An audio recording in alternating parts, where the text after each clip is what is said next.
یہاں چونکہ تقویٰ کا مضمون آ گیا ہے تو میں آپ کو ایک بہت پیارا واقعہ سنا دیتا ہوں کہ تقویٰ کی تعریف کیا ہے۔ اس پر حضرت عمر رضی اللہ تعالیٰ عنہ کی مجلس شورا میں بھی بحث چھڑ گئی۔ تقویٰ کسے کہتے ہیں؟ ہاؤ ٹو ڈیفائن تقویٰ، تقویٰ کی ایک جامع معنی تعریف کیا ہوگی؟ اب بہت سے صحابہ نے اپنی اپنی رائے دی۔ حضرت ابی بن کعب رضی اللہ تعالی عنہ کو خاموش بیٹھے رہے، اور یہ وہ صحابی ہیں جن کے بارے میں حضور کی حدیث یہ ہے اقرؤہم ابی بن کعب، میرے صحابہ میں قرآن کا سب سے بڑا عالم اور قاری جو ہے وہ ابی بن کعب ہے۔ تو حضرت عمر نے کہا بھائی آپ نے مجھے نہیں بتایا، آپ بتائیں تقویٰ کسے کہتے ہیں؟ اس پر انہوں نے کہا امیر المومنین، اگر کسی شخص کو کسی خاردار جنگل میں سے گزرنا پڑے، اوپر جھاڑیاں ہیں، کانٹوں دار ہیں، درخت ہیں، نیچے لمبی لمبی گھاس ہے، کوئی پگڈنڈی بھی بنی ہوئی نہیں ہے، راستہ نظر آ رہا، کیا پتا کہیں گھاس کے اندر کوئی سانپ کنڈی والی بیٹھا اور آپ کا پاؤں اس پر پڑ جائے، اور آپ کو معلوم ہے امیزن کا ٹاس اور کانگو کا ٹاس جو ہے یہ جو دنیا میں جو سب سے زیادہ گھنے جنگل ہے افریقہ میں اور ایک ساؤتھ امریکہ، ان میں تو سانپ اوپر سے بھی لٹکے ہوئے تو درختوں سے شاخوں سے لٹکے ہوئے۔ اب کسی کو گزرنا ہو تو کس طرح پھونک پھونک کر قدم رکھے، دیکھ دیکھ کر چوکنا ہو کر اچھی طرح احتیاط سے، یہ در حقیقت تقویٰ ہے۔ بچنا، کہیں میرے کپڑے کسی کانٹوں میں الجھ نہ جائیں، کہیں میرا پاؤں کسی موذی جانور کے اوپر نہ آ جائے،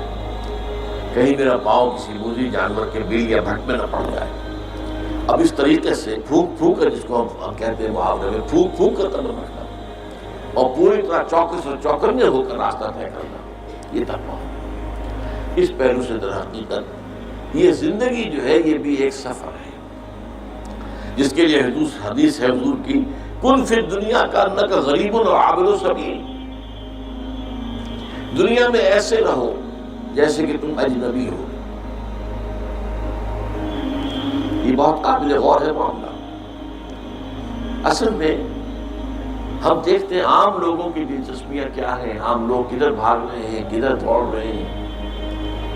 سب کو دنیا کی پڑی ہوئی ہے، بہتر سے بہتر مکان، عالیشان سے عالیشان محل، نئی سے نئی کار، اعلیٰ سے اعلیٰ کار۔ اس میں ایک آدمی جو ہے جو حق پر چلنے والا ہو اور جس نے اپنے آپ کو دین کے لیے وقف کر دیا، وہ اپنے آپ کو اجنبی پائے گا۔ میری سوچ اور ہے، ان کی اور، انہیں دنیا کسی اور چیز کی ہے،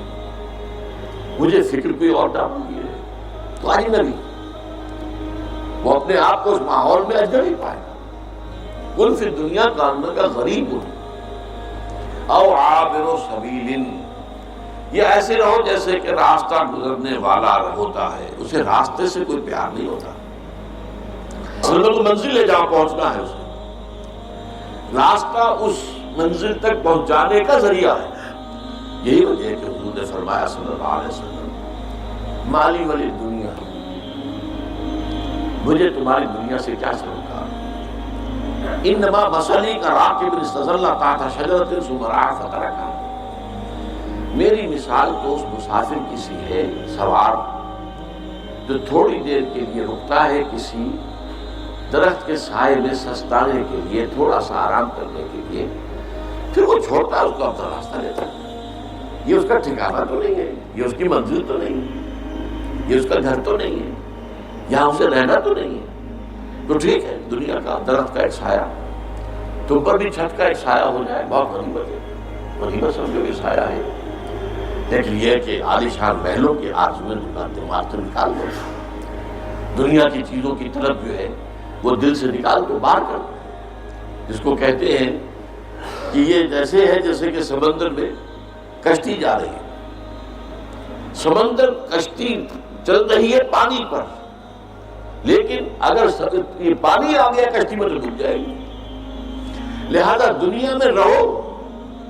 یہ سمندر ہے جس میں تمہاری کشتی چل رہی ہے، لیکن اس پانی کو دل میں مت آنے دو، اس کی محبت، اس کی آرزو، اس کی تمنا یہ دل